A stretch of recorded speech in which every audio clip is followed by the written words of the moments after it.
Dr. Matthew Betts, what are career experiments and why are they important? So, a career experiment is a low risk activity designed to test a hypothesis and discover knowledge. So, the way I think about career experiments is not necessarily a way to find a job yet, but to really learn and explore alternative paths. Why do you think they're important? So I think often when it gets to a point where you think about your next career move, it can be quite challenging to actually know what you want to do. In a way, we approach it backwards. Like we're meant to know what we want to do before we've even tried it. Yeah. And for those that of us that are particularly very cautious about what we want to do next, a career experiment can be a means to really test the waters before you actually make that big decision. And also, it can be a great way for really pursuing your curiosity, without any constraints. So you may be on, a particular academic path, but a career experiment would really be about, something completely unrelated to academia that you want to explore and just see where it takes you. And that can maybe be a hobby, but also that can be something that then you may think that you want to expand on and actually pursue in your next career path. And so the idea of when I talk about career experiments is really things that you can try in parallel with your current role. So whether that's people doing a PhD, but also, postdocs or even professors, that have typically been on an academic path, so that's really all that they know. But then they're at a point now where they often, realize what they potentially don't want to do, but are kind of overwhelmed by all the other potential things that they could do. And career experiments provide a way to actually, try to break that down into like a step by step approach. And so when you frame it as an experiment, like you would do in the lab, you have the core components to that. So, you actually test your hypothesis and you're not saying, I want to do that forever. You're just saying, I'm curious about that. And is this something that I could actually see myself doing it? And then you actually kind of collect some data like you would do running an experiment. And then you analyze that and see, if that's actually supporting your hypothesis, or actually maybe you think, yeah, I was curious about that, but the deeper I go into it, I'm actually not sure that is for me. And so then you run another experiment and you iterate and you start to use really experimentation then as a tool to explore Right. and get a taste of what an alternative could look like. Right. This is really good. And you brought up something that made me think of a scenario. I'm going to bring up that scenario very soon. But this idea of career experiments is intriguing to me because, as somebody that's pretty multi passionate, it's always been difficult for me to say this is the one thing I want to do. Right. Yes. And so I found that I've kind of built a portfolio career for myself, which is not just scientific communications, which is my main job, but like podcasting and writing and such. So what forms do you think this can take, right? Somebody, and this, here's the scenario. You have somebody that maybe is currently in a postdoc, right? They're done with a PhD, they're in a postdoc. They are kind of at a crossroads as to whether they should go the professor route, which a lot of people have gone that way, or maybe explore two other career paths, right? But they're not sure. And they keep on hearing everybody tell them to follow your passion, which I think is terrible advice, by the way. There is a kernel of truth to following your passion, but it's not the whole thing.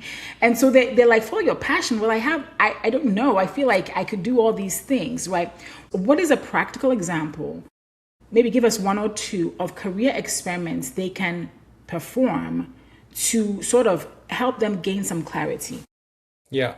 Yeah, absolutely. I think for me, that's also why I find curiosity as something, that is more something that you can work with. Because as you mentioned with passion, it feels that, you already need to know what that is. And for many, that's just not the case. I mean, it's great if you know what that is.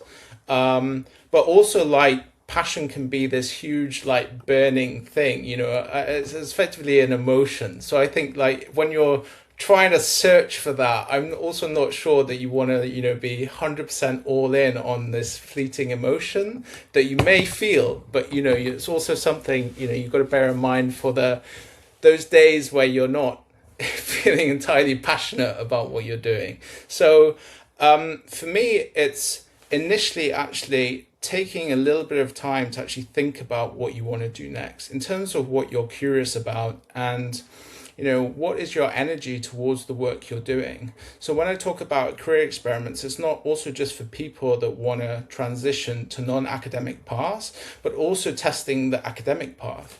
When I think about my own situation, I thought about being that I wanted to become a professor for a very long time.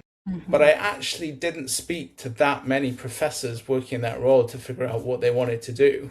And so I would say, if you are that postdoc and you're sort of in that dilemma about what should I do, to really spend some time to speak to people initially. So coffee chats are a great, low risk experiment that you can do without like a huge time investment. But, even your own supervisor, just speak to them about, do you really understand what they're doing on a day-to-day level, how they're actually using their time? Being a professor sounds great, it obviously comes with a lot of prestige, but is that role that you would actually enjoy? Think about how much time that they're actually applying to research versus all the other commitments that they have. Is that something, you can see yourself doing and spending your time on?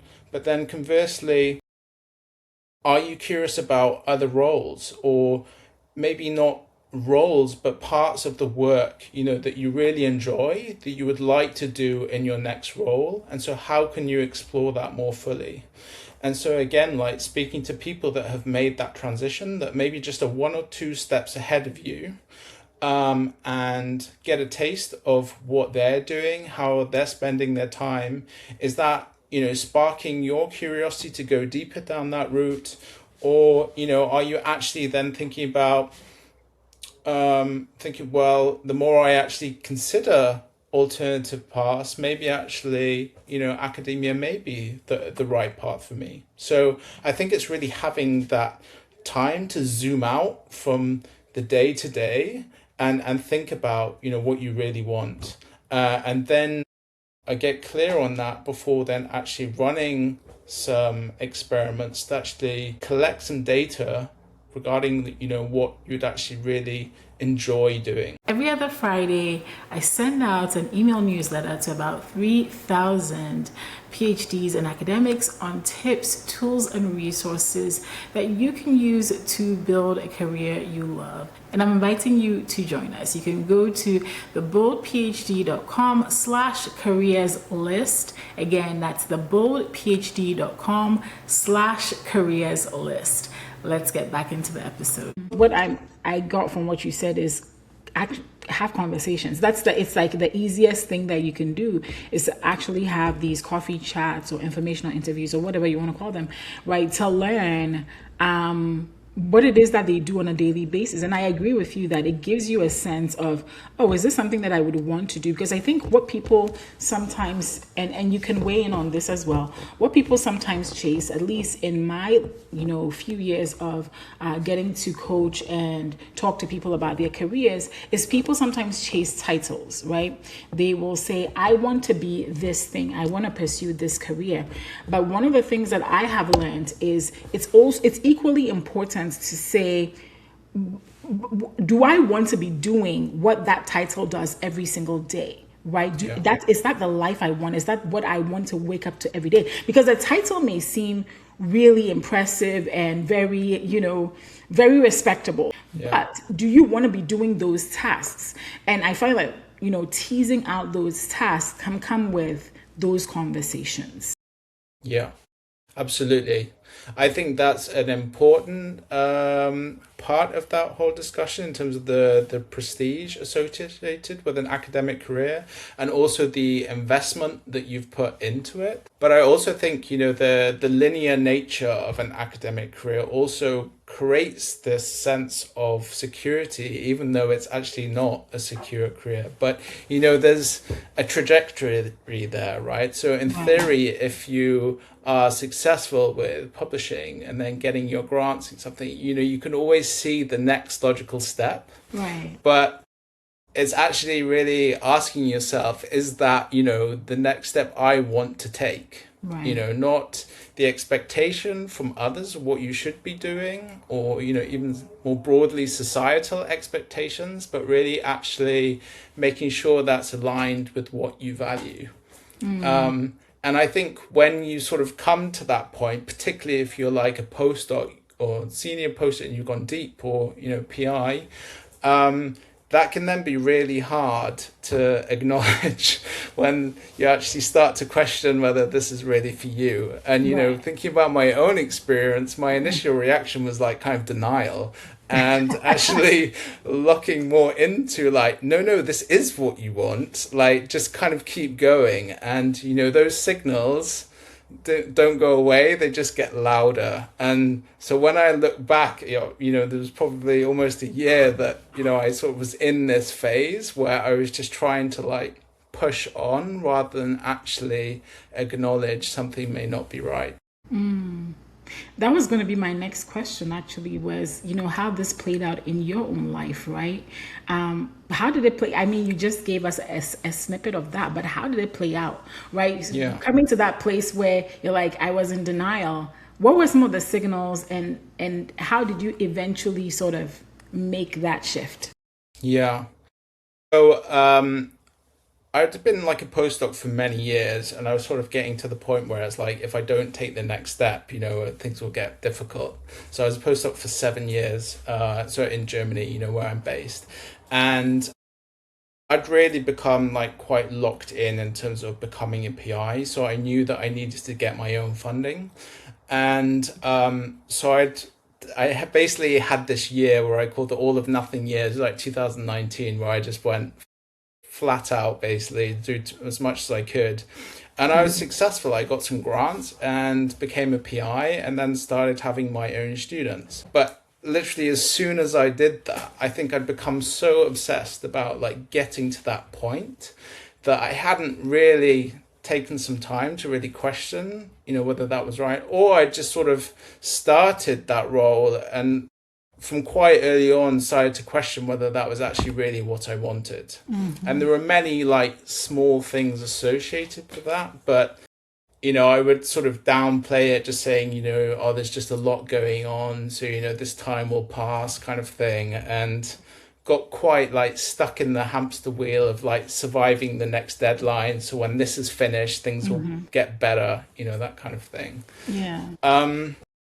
And so it was really only when I started to notice like behaviors where I found the weight of the position just, much heavier than normal. I just particularly, found it highly stressful. I noticed that, I wanted to just go for long walks just to like get myself away. I didn't really know why this was happening at the time. But then, as the longer it went, I started to finally acknowledge that, I needed to look into this a bit more. And that just started off quite, in very small ways, where I just thought about what else I could do, in my situation. And I'd always been interested in like health tech. And so, I was working in like MRI, and whereas there was a spin-off like startup that was focused on building like apps for Alzheimer's disease, and I was kind of curious about what they were doing. So I started like talking to people there, and then just like reaching out to some like local startups just to really find out like what they were doing. And I could sort of also try to add some value by, saying, I'm a researcher in this, and I'd be happy to give you some feedback, like on one of your Right. prototypes. They were typically early startups, so they had everything to do but no money, so they were very happy to like a researcher to come along and basically said, I'd be happy to like help out for free in return to like just understand what a different environment would be like. Yeah. Um, and so it really all started from there, and it's and following my curiosity. So it started with like reaching out to startups, and then actually seeing some like hackathon where you could develop your own idea. I signed up to that and developed an idea or concept with two other people I'd never met, and we won like a prize. And one of them, I think, kind of said as a joke, like, "Oh, I've just found this startup program, incubator program. Should we like apply with our idea?" We're Mm. like, "Yeah, why not? Let's give it a go." And like we got into that, and that was kind of bizarre because it was like within 2 weeks we had this place, and that was actually like a full-time incubator program for like 9 months. And that was, I think, the first time where I could really see myself doing something different. And that was, psychologically like a turning point where I'd sort of allowed myself to sort of explore and actually acknowledge that, I wanted to pursue a different path. I think up until that point, I always thought about doing something in parallel, but that startup like program was the point that, oh no, I can actually see myself doing something different full time. Mm. Thank you for sharing that story. And I think one of the lessons that I was just writing down was to be very, very careful. This is like a really good story of being careful of not drifting.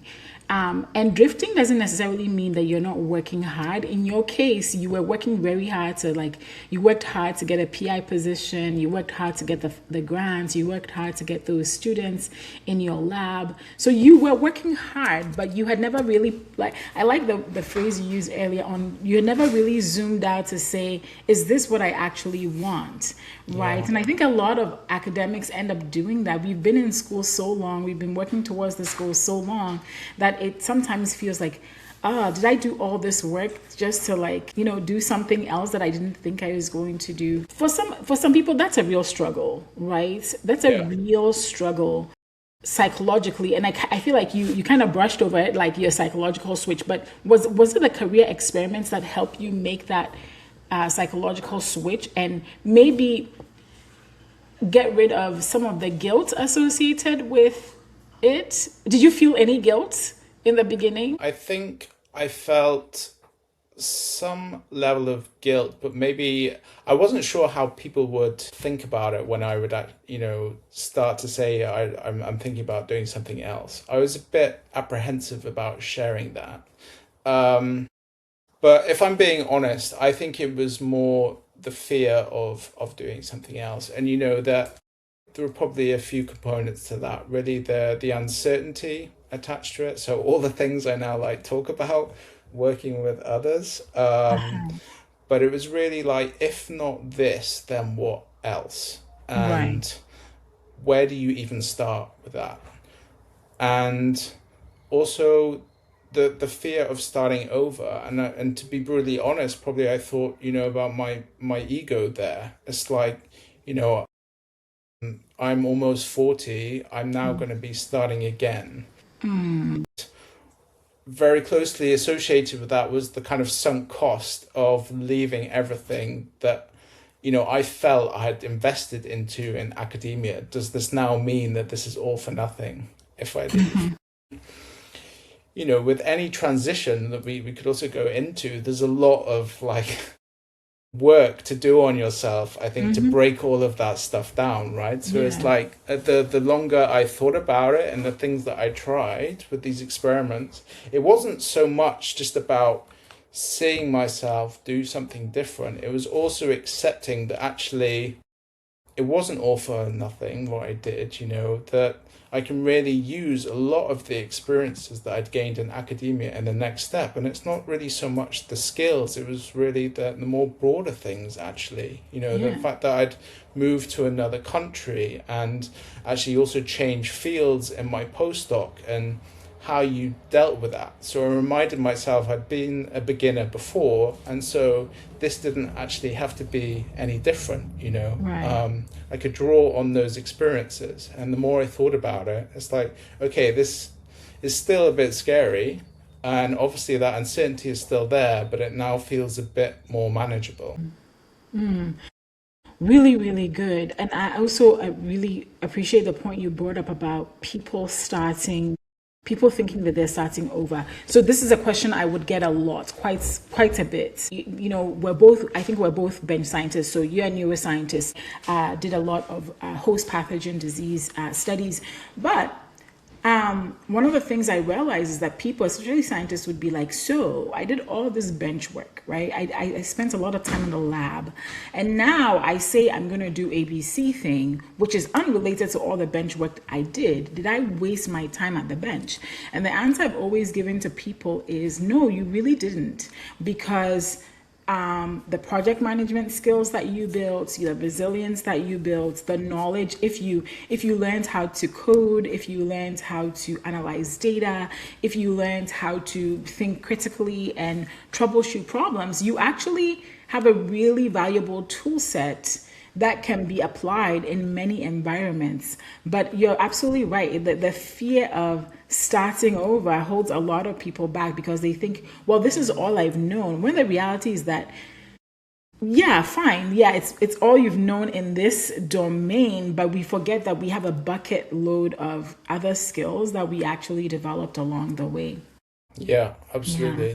And I think also just thinking about, trying to interpret the signals that were coming up has also Yeah. helped me. And that's still like a process because I still find, I'm 18 months now further down the road, but, I'm still figuring everything out and who I am now. There's a whole like identity piece to this as well. Like that's another big one, I think. And often people have come up to me, because I give workshops still at academic institutions, and people will say, so what's it like not being a scientist anymore? And it's just, and that's interesting, right? Because that's also what a lot of people think, that if they transition, they don't have this identity anymore. So actually, who are they now? And that's quite interesting for me now because that really challenges your relationship with work, how much you consider work to be your identity, and then also makes you think about what other components are part of your identity and whether those things have been neglected for the things that you were working so hardly for before.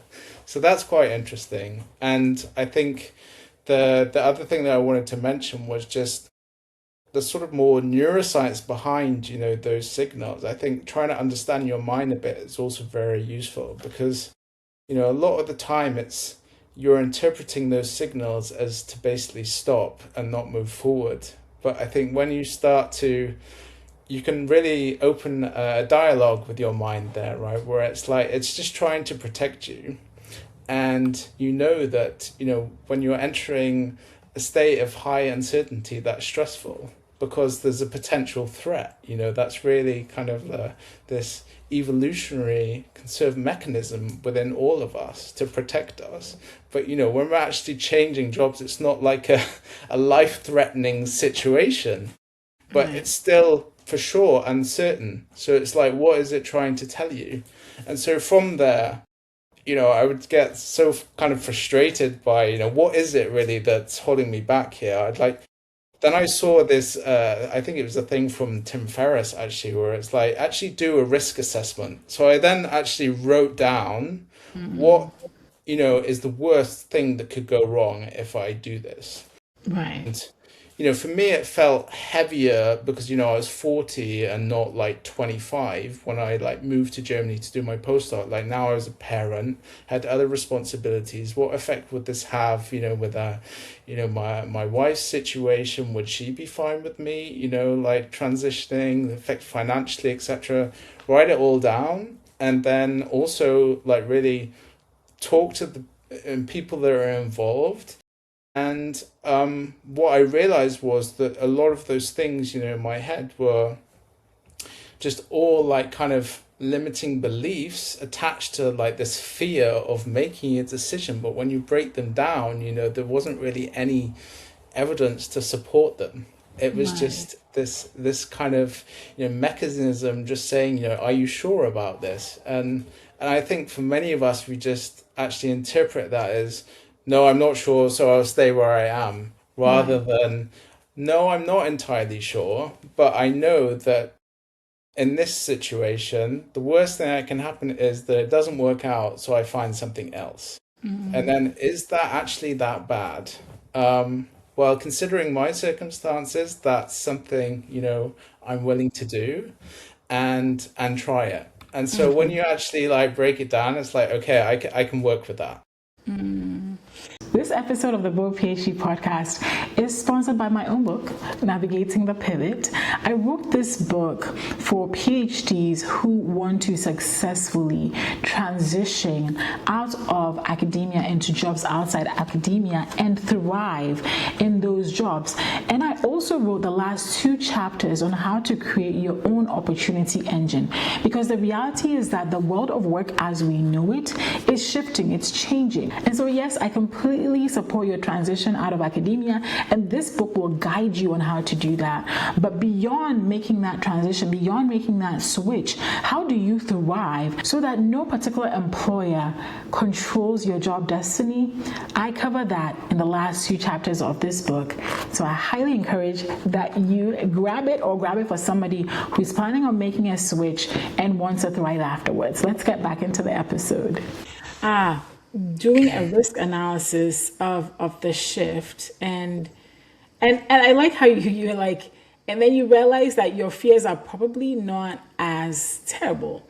And Yeah. I think I heard somebody say this, that sometimes you need to ask yourself a series of questions, like to get to the root cause of it, right? So for instance, when you talked about, you were apprehensive about sharing the idea that you wanted to move out of being a PI with others. And then you ask yourself, but why am I apprehensive, right? And then you realize, oh, it's because I have this status that I have built in front of these people. And that's why I'm afraid of that. Yeah, but if you do change, how is that going to change your relationship? Are those people still going to love you or not love you? Yeah. Likely they're not even going to care. So then, and so once you break it down, I feel like once you ask yourself those deep questions, unfortunately, I think because we live in a very fast-paced society where you can put things into ChatGPT and get answers. A lot of us have also forgotten to introspect and really sit down with our thoughts. I think some of us are even afraid of our own thoughts, and sit down and ask ourselves, why? Why am I afraid of people's opinion? Why am I afraid why am I apprehensive about this? Is this going to still am I going to still be able to pay my bills? Yes. Are people still going to love me? The people that matter still going to love me? Yes. If this person doesn't like me, does it affect my life? No. And so once you start to ask yourself those questions and break it down, you realize that a lot of your fears are really just made up stories, Yeah. And once I found that out, I was like, oh, okay, moving on. And for Yeah. me personally, and I found that helpful. So I really like finding out, like asking yourself questions and Yeah. finding out what it is that why it is that you are even apprehensive and so resistant to change. You wrote an article, I believe it was for Nature or Science, about we approach our careers backwards, right? Yeah. What Yeah. did you what did you mean by that? Yeah, so that was touching on what I mentioned at the start, the fact that we're meant to know what we want to do before trying it. And I Yeah. think that's really difficult. And also bearing in mind that we've made those first decisions when we were probably like 17 Yes. with very limited information. Yes. And what's also quite remarkable about that is how we give ourselves such a hard time for the fact that we may have changed, our values may have changed from when, that whole process started.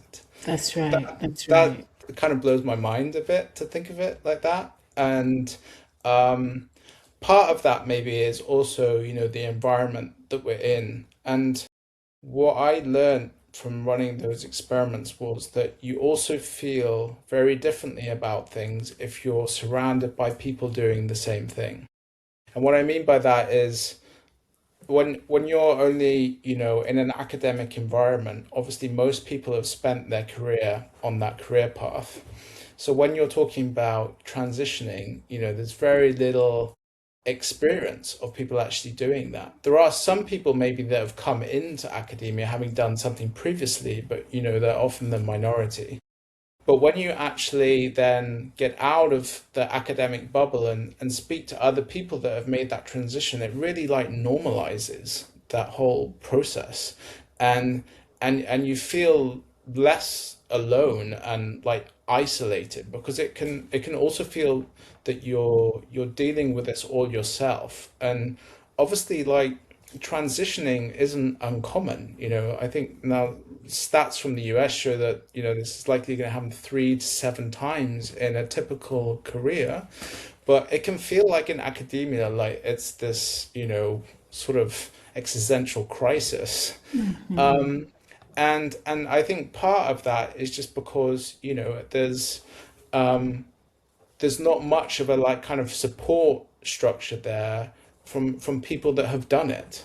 And I think where I'm going with that is that it can also be beneficial to then have connections to say alumni where you can actually draw upon that. So if people are just curious, about past, that they can ask people that have done it. Because as you mentioned, like we can all now just type into ChatGPT or Claude or whatever and get a list of things that we can potentially do. But it's still quite hard to actually make a decision from that because, there's still Yeah. like no evidence that we've obtained for doing that. So it's like, okay, yeah, I maybe could do that, but without sort of going deeper and getting some taste of it, I think it's still quite hard to really make a decision. So for Yeah. me, that's why like experimenting can be very useful. Yeah. Great. So, in your case, where did your experiments lead you? What do you do now? Yeah, so at the moment, I support other scientists making career transitions. So that's through one-on-one coaching and also working as a workshop facilitator. And so my main topics are running career experiments and also networking, actually, and sort of approaching this in a sort of organic, non-icky way.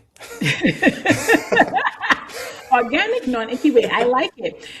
Because yes, I have had people tell me that they hate networking for the very words you just used. Yeah. So one tip, what's one tip on doing that, on building a network the non-icky way? I think to not feel that you have to do it and to really think about, why you're doing it and to Right. sort of approach it with that initial curiosity. And I find that often the best conversations are one where you're not expecting anything to come out of the conversation.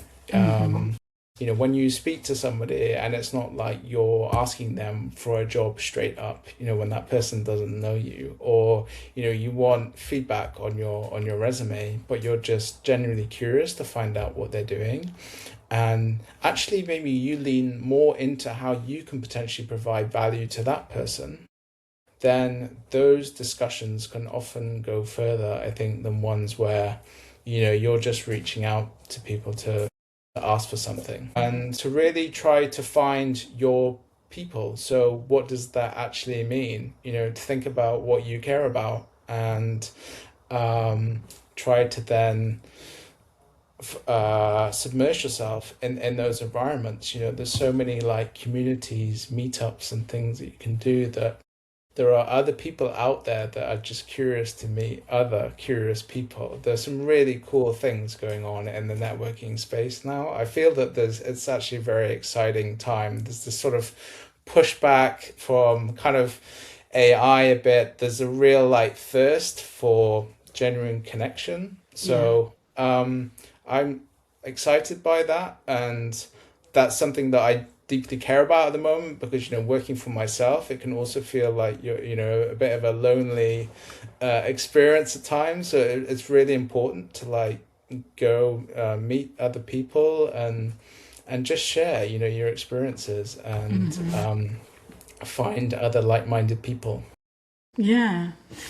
How has working for yourself been? Are you enjoying it? I love it actually, and Yeah. the thing that I really enjoy is helping other people in a small way. So, trying to be of service to other people Right. is something that actually I underestimated. I enjoy it much more than I thought I would, because I actually thought I would do more consulting work, so working with startups, but I've actually gone more down the sort of coaching route and trying to support people with their transitions. And I the reason for that, I guess, is that I can deeply connect with those people, having, had experienced those feelings myself. And that they're not far away, right? And sometimes they just need a bit of support and a Yeah. bit of a push, and you can hold them accountable to take that next step. And often Yeah. that's all they need. They have like everything.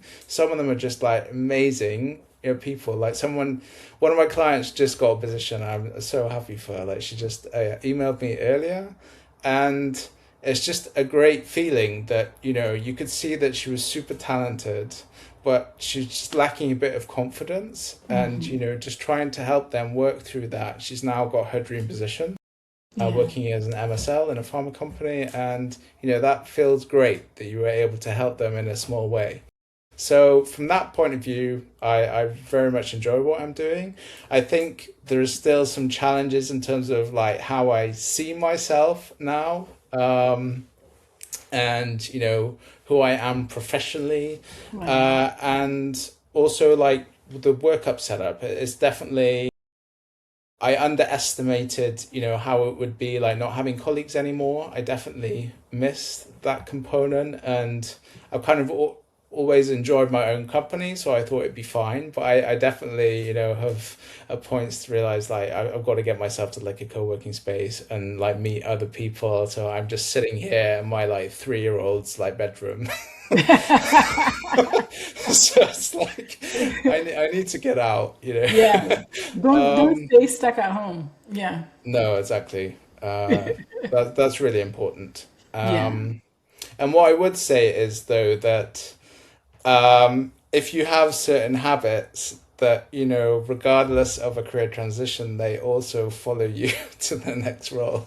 So you can maybe think that, everything fixes itself with a transition, but, if there are certain habits within yourself that, make you sort of work in a suboptimal way, then you still have to address those. And I think definitely now working for myself, that there's even less constraints. So like actually having some boundaries with, where work kind of, I don't want to say like work life balance, because I don't think that really fits, but more like, I've obviously got other responsibilities, and trying to like fit that all in at times is, just chaos. But it's like trying to like navigate that way, you're sort of you can see yourself doing this like kind of sustainably for a longer period of time. So yeah, there's lots of challenges, but on the whole, I think it's a really enjoyable experience. Awesome. That is wonderful. I'm glad, and I wish you continued success. There's something you wrote on your LinkedIn profile about a week ago, and I think it's fitting for us to sort of draw, as we draw this to a close, fitting for me to read it. I liked it a lot. It says, And this is especially for those of you that are, considering a switch and maybe you are older in life, right? It says a reminder, if you are 40 and looking to change careers, it's okay to be a beginner again, to want something different, to not know what that thing is yet. The career you chose at 18 no longer fits you, to know that you want to not know what you want to do with the rest of your life, to pivot multiple times before you find your thing. If your definition of success has changed, if it does not make sense to everyone else, to not have all the answers and to be scared. I think that's perfect. It's a perfect nutshell of what we just discussed, right?